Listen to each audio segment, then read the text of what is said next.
चाचा जी के कारण आपकी भी पूरी चली जाएगी। हम तो एनडीए के ही पार्ट हैं, तो सबसे बड़ा लॉस महागठबंधन को हुआ है। जगदान सिंह के पुत्र थे चुनावी मैदान में, जदयू ने उनको सपोर्ट नहीं किया। कुल मिला के जदयू तो समाप्त हो चुकी है, धरातल पर अब जदयू बची नहीं। बिहार में 5 सीट पर हुए उपचुनाव ने सब कुछ स्पष्ट कर दिया है कि आने वाले दिनों में 2024 की स्थिति क्या रहेगी। भारतीय जनता पार्टी थोड़ी बहुत अच्छी स्थिति में दिखी, जदयू को नुकसान हुआ, राष्ट्रीय जनता दल भी पिछड़ गई। लेकिन कुछ ऐसे सीट हैं जहां भाजपा 0 पर आउट हुई। दरअसल भारतीय जनता पार्टी के एक प्रत्याशी की जमानत भी नहीं बची है। ऐसे में हमारे साथ टीम आरसीपी की तरफ से अमित जी हैं। अमित जी, इस चुनाव को आप कैसे देखते हैं? आप लोग तो इस चुनाव में भी भाग नहीं लिए, लगता है कि 24-25 में भी ऐसे ही रह जाइएगा। ऐसा है सनी कि देखिए, यह जो चुनाव था ना, इसमें दो तरह का चुनाव हो रहा था। एक शिक्षक सीट पे चुनाव हो रहा था और एक स्नातक सीट पे। जी। स्नातक सीट पे कुछ हद तक आम लोगों की सहभागिता होती है। जी। स्नातक सीट पे चूंकि ग्रेजुएट पब्लिक लोग ही वोटिंग करते हैं। शिक्षक सीट पे जो जितना सदस्य बनाएगा ना, ये पूरा कैलकुलेटेड गेम है। जो जितना सदस्य बनाए वही उनका फिक्स वोटर है, क्योंकि उसमें टीचर्स ही वोटिंग करते हैं। तो ये पूरा सेटिंग का खेल है। टीचर्स की नाराजगी तो दिखी ना सरकार के प्रति। तो देखिए, इसमें सबसे बड़ा अगर लॉस हुआ है तो सबसे बड़ा लॉस महागठबंधन को हुआ है। आप इस चीज को जानिए, जैसे जिन जिलों में अब मगध में उठाइए, दोनों के दोनों सीट हार गए। अवधेश बाबू और जीवन जी दोनों जीते। सर्वप्रथम सभी को बधाई हम देते हैं। और उन सभी सीटों पे महागठबंधन के कई विधायक हैं जी। वहां तो बीजेपी के विधायक बहुत कम हैं। तो वैसी परिस्थिति में महागठबंधन में जो यह दंभ भरा जाता है कि हम 7 दल हैं, हम ये हैं, हम वो हैं, हम पहाड़ उठा लेंगे, हम हिमालय उखाड़ देंगे, तो उनको यह सोचना पड़ेगा कि आप कहां हैं। ठीक है, शिक्षक से ही हारे तो स्नातक भी आप हारे, तो फिर पब्लिक के बीच में आपका कहां था एक्सेप्टेंस? एक विवाद दिख रहा था कि जगदान सिंह के पुत्र थे चुनावी मैदान में, जदयू ने उनको सपोर्ट नहीं किया, इस तरह की चर्चा। नहीं, ऐसी बात नहीं है। जगदा बाबू के पुत्र पुनीत जी चुनाव लड़ रहे थे, सुधाकर जी नहीं थे। यहाँ तो हर घर की खेती अलग अलग होती है। अब पिताजी का भी एक समय था ना कि भाई सुधाकर जी अलग दल में थे, जगदा बाबू अलग दल में थे, पुनीत जी अलग दल में थे ना। तो ऐसी बात नहीं थी। वहां वोट जो लेना होता है, तो अब सबसे पहले जदयू का, तो जदयू बहुत अच्छा बात कही है कि अगर उतना वोट भी आया ना तो गनीमत है। इसलिए अगर जदयू समर्थन भी कर देती तो बर्बाद हो जाते वो। चूंकि आज बिहार में अगर किसी का वोट और जो वोटों का ध्रुवीकरण होता जा रहा है, वो 2 बिंदु पर आकर टिक जाएगा। एक तरफ महागठबंधन में जो वोट है एक्स जदयू का वोट महागठबंधन को नहीं मिलने जा रहा है। ये आप लिख कर रख लीजिए। जदयू एकदम, जदयू का जो आधार वोट है वो पिछड़ा, अति पिछड़ा, दलित, महादलित, जो भी आधार वोट है वो कभी नहीं जाएगा महागठबंधन। किस तरफ जाएगा वो अभी वेट एंड वॉच में है। अभी वेट एंड वॉच में है और वो बीजेपी के तरफ सेट कर सकता है।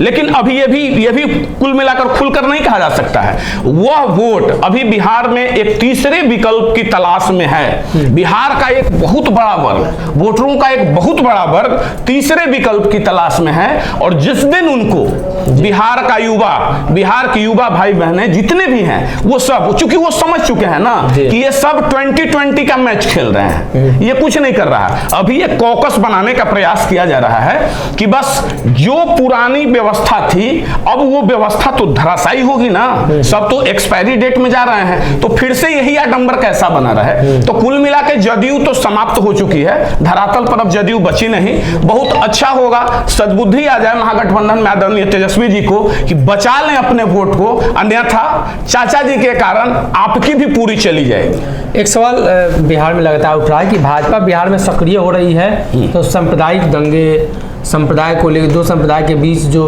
विवाद है वो बढ़ रहा है। रामनवमी जुलूस में आपने देखा, नीतीश कुमार महागठबंधन का मानना है कि भाजपा की सोची समझी साजिश थी। देखिए, एक बहुत ही विडंबना भरी बात है। चाहे माननीय मुख्यमंत्री जी का बात ये आए या जो भी सत्ता पक्ष के लोग हों या विपक्ष के लोग हों, मैं बिल्कुल निष्पक्ष भाव से इस बात को रखूंगा कि भाई कोई भी वर्ग जो भी जातीय उन्माद समाज में, देखिए जो समाज का दुश्मन होता है वह देश का दुश्मन है, और जो देश का दुश्मन है वह मानवता का दुश्मन है।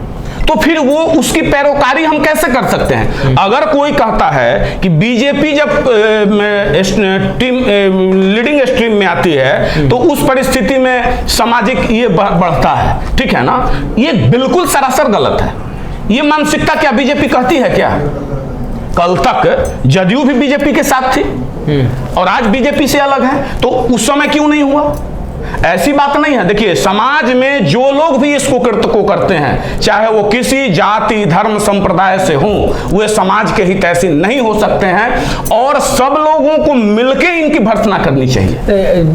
चुनाव और अन्य चीज़ों को लेकर तो हमने चर्चा की, लेकिन अभी तक आप लोगों ने फैसला नहीं किया कि किस तरफ जा रहे हैं। सवाल खड़े हो रहे हैं, आपके समर्थकों में भी अविश्वास होगा? नहीं नहीं नहीं नहीं नहीं, हमारे हम अभी आपको क्या बताएं कि हमारे समर्थक में कोई अविश्वास नहीं है और हम लोग धैर्य रखने वाले लोग हैं। भारत भूमि के हैं ना, मां भारती के लाल हैं, तो धैर्य रखना जानते हैं और धैर्यवान व्यक्ति ही बड़ा सा बड़ा दरिया पार कर सकता है।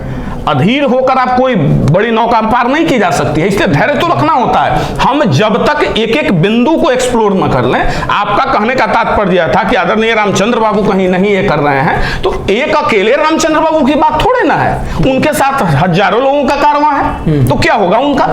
तो वो सभी लोग उन चीजों को देख रहे हैं और हम लोग पहले भी स्पष्ट कर चुके हैं, कार्यकर्ताओं की राय आ चुकी है। अब आदरणीय रामचंद्र बाबू दिल्ली में हैं, वो निर्णय लेने के लिए स्वतंत्र हैं, उनको कह दिया गया है, सब लोग ये कर चुके हैं, अधिकृत कर दिए हैं। अब उसी जगह हम जाएंगे जहां दिखेगा कि आने वाले समय में देश तो ठीक है, देश हमारा है, लेकिन उससे पहले हम अपनी घर को मतलब ये कहा जा सकता है ना कि आरसीपी सिंह रहेंगे भाजपा के साथ? नहीं नहीं, एकदम जैसे हम क्या कह रहे हैं, दल का अब दलीय बंधन में मत बांधिए हमको। हम भाजपा के साथ और एनडीए के साथ पहले भी रहे हैं, तो स्वाभाविक अभी तो एनडीए के साथ ही है ना, हम तो एनडीए के ही पार्ट हैं, इसमें तो कोई दो राय है नहीं।